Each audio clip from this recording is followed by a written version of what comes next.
Hello, my name is Sharda Sampath Kumar and I am a storyteller from Bangalore.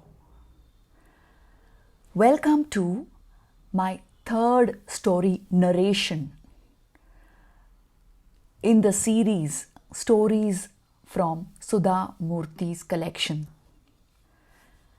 This is a video which I am doing exclusively for Maya Katha, where stories dance, an initiative by Meera Bharat.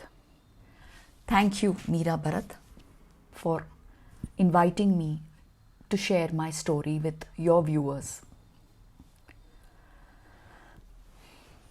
Shurpanaka was the beautiful sister of the powerful king of Lanka, Ravana.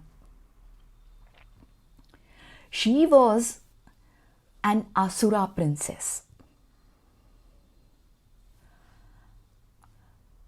Once she fell in love with an Asura prince who belonged to a different clan of Asuras, and he was Prince Vidyujihva.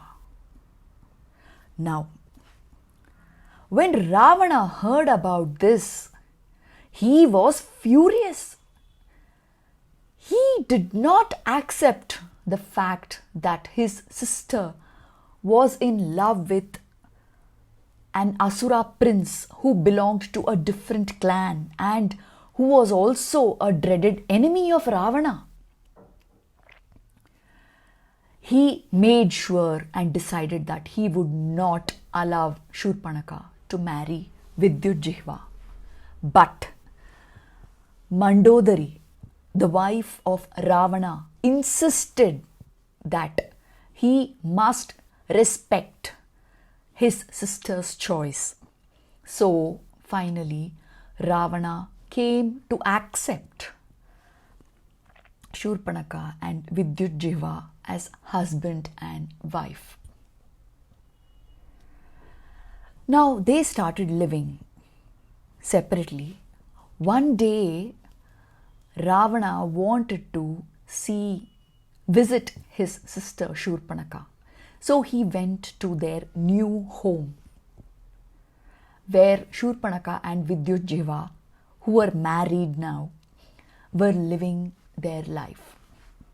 But little did anyone know that Vidyujihva had purposely married Shurpanaka just to take revenge and murder Ravana. When Ravana went to Shurpanaka's house, to his disappointment, Shurpanaka was not there. Now, Vidyujihva, the dreaded enemy of Ravana and also the brother-in-law of Ravana, seized this chance as an opportunity to kill Ravana. But you all know the power of Ravana. Vidyujihva was no match to Ravana, and Ravana easily killed Vidyujihva. When Shurpanaka came to know of this incident, she was shell-shocked and furious. She was never able to forgive her brother. And she thought that Ravana had killed Vidyujihva only to take revenge on her, that she had married his enemy.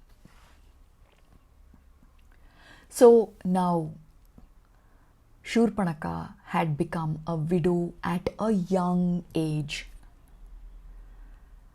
Shurpanaka started living in Lanka and she spent most of her time roaming around in the forests around Lanka. It was one such day when she was walking along the banks of the river Godavari in Panchavati that she saw, her eyes fell upon Rama, the exiled prince of Ayodhya. And as soon as her eyes fell on Rama, she fell in love head over heels with him. You know why? His beauty was unparalleled. She went to Rama and proposed and declared her love for him. But Rama instantly refused. But Shurpanakha kept on insisting, and because of that, Rama directed her to go to her younger brother Lakshmana. When Lakshmana listened to her, he got furious and he insulted Shurpanakha and cut off her nose in anger.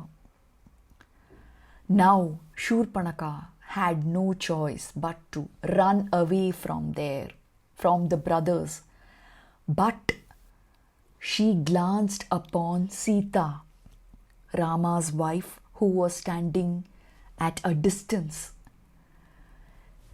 She noticed her and she was so stunned by looking at her exclusive beauty. She was stunned by her beauty. Now, it was this time when that thought occurred to Shurpanakha that she should seize this beautiful opportunity to take revenge upon her brother. So she ran all the way to Lanka in her bad state, and she narrated the entire episode to Ravana and also described the unique beauty of Sita to him. And all the readers of the Ramayana know that Ravana had a unique weakness for beautiful women. And he fell prey to her description and decided that he would abduct Sita. And that was how Ravana finally abducted Sita. Now, this kidnapping made sure that Rama would never be able to forgive Ravana or let him off the hook. He was destined to die in the hands of Rama. And finally, he did. Rama killed Ravana and he obtained victory. And in the process, the revenge was also taken. It was perfect revenge by Shurpanakha too. And there comes the end of the story. Yes, so to give my credits to the story, I would like to tell you that this is a story written by Sudha Murthy, and this has been adapted from the book by Sudha Murthy called Unusual Tales of Women in Indian Mythology. This story attracted me so much, Though it was a story of revenge, I was really impressed by the way Shurpanakha stood by her perseverance. She made sure that she took revenge on her brother Ravana. And her faith and perseverance and the appropriate opportunity that she thought and took upon to get that, to take revenge from her. I mean, revenge on her brother, Ravana. So thank you for listening to this beautiful story. And I am sure there are many, many lessons to be learned from this. Thank you, Maya Katha. Thank you very much.